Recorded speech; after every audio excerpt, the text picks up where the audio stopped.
And welcome, everyone, to a Pac-12 chat. I'm Andy Katz, pleased to be joined by Washington head coach Mike Hopkins. And, Mike, you guys were actually in the initial sort of epicenter in the first outbreak of the coronavirus. And if memory serves, you guys were in Arizona, chose not to go to Seattle and go straight to Las Vegas. So if we can go back just first, what were those couple days like before the Pac-12 tournament as things were just sort of steamrolling, not just in Seattle, but across the country as you guys had to make those kind of decisions? Well, I think it was really scary, to be honest with you. You started, hearing the impact and obviously being so close to home. We just felt like it was in the best interest to go straight from Arizona to Las Vegas and, get away from the airport. We were chartering anyway, and we just thought it would be in the best interest of, our student athletes. And we called Jen Cohen, and she was like, automatic, make that change. So we were able to spend a couple days together, team bond and be safe. So it all worked out. How anxious were your players during those first few days? I think so. I think they were really anxious. I think every day as it went further, it became more real and real. I think it's at the beginning, it was like, okay, how serious is this? And then you started to hear the numbers, and then you know where I live, Kirkland right there. So I think 4 miles away.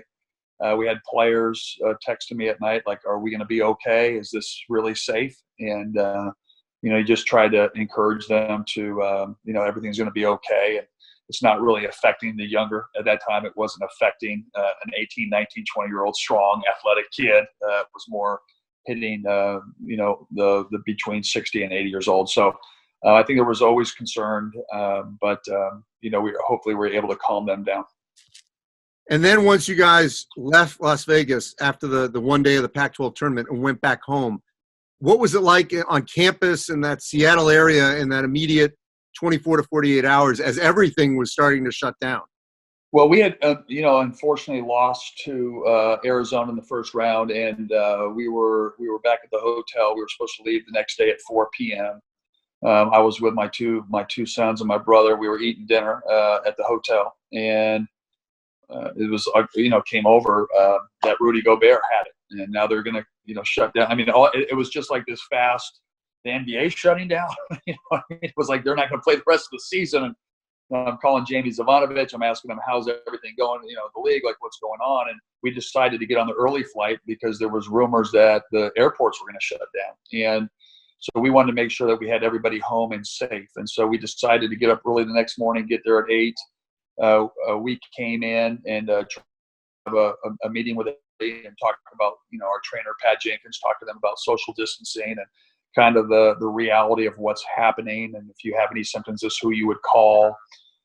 So there was this process that was it was so fluid. It was just changing rapidly. But, Pat really helped us during that process. So what's it like now? I mean, because Seattle was sort of the first city that we heard about. And what's it like now on campus, or at least in your area?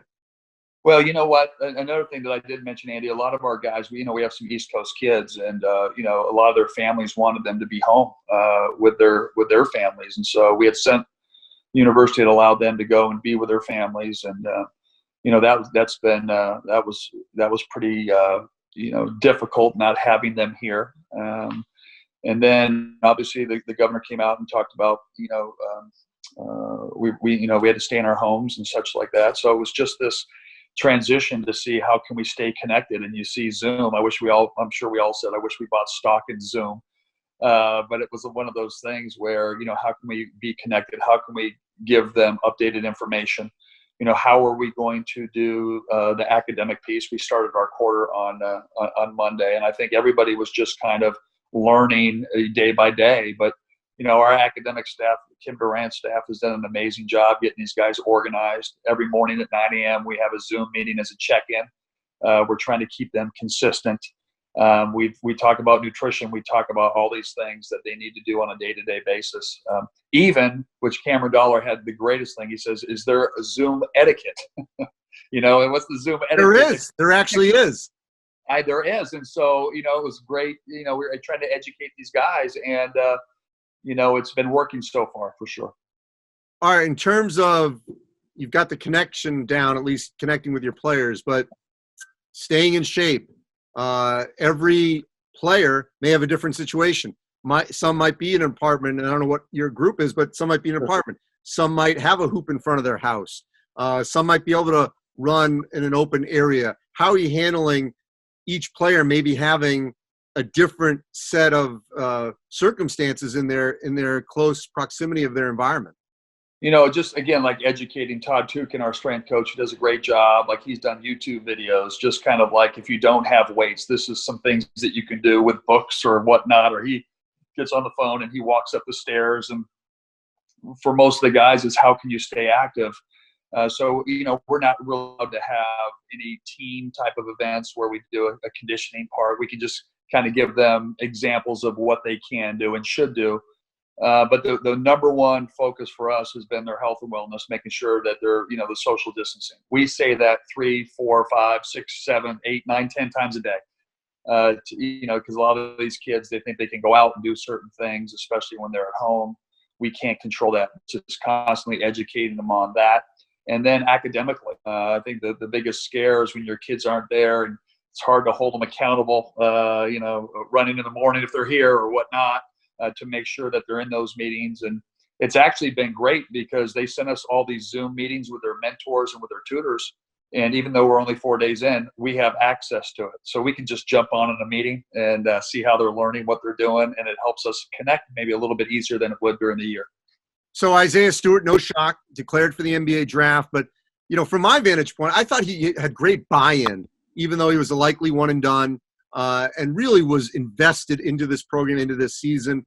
How would you describe what he did for this program and embraced this season at Washington? He's all about team. He's all about work. He checks all the boxes. He had a 3.85 in his first quarter as a student athlete. I mean, everything that he does is all about, a standard of excellence. And I had said this before, he's obviously, he won some games. We didn't have the year we thought we would have, but his impact in terms of our culture would be there for the next 30 years. He's just that type of a kid. And, Isaiah was all about team. He was all about, working hard. And, when you always can really judge somebody by how they handle adversity. And now you got this number one pick, top first round pick in your program. We lose a point guard. We're going through a struggle during the year, and nothing changed. It was all about work. It was all about positivity, trying to pick up the other guys, and really, really proud of him, and just honored to had coached him for a year. And I think any coach would tell you, our job is to obviously give them the skills to be successful for the rest of their lives on and off the court. But to see somebody's dream come true, if it's graduating from college, if it's getting their dream job, if it's playing in the NBA, I think there's no, better feeling of fulfillment for a coach, and just so happy and proud of them. Mike, all things being equal, if we have, the fall like we hope we will, and you guys are back on the court in November, what will next season's Washington Huskies team look like? Well, I think, obviously we'll have Quad A back. We had, even though we struggled, we had a 9-game struggle. We had some great moments, and we got a lot of young guys with a lot of inexperience at the beginning of the year. They've now got experience.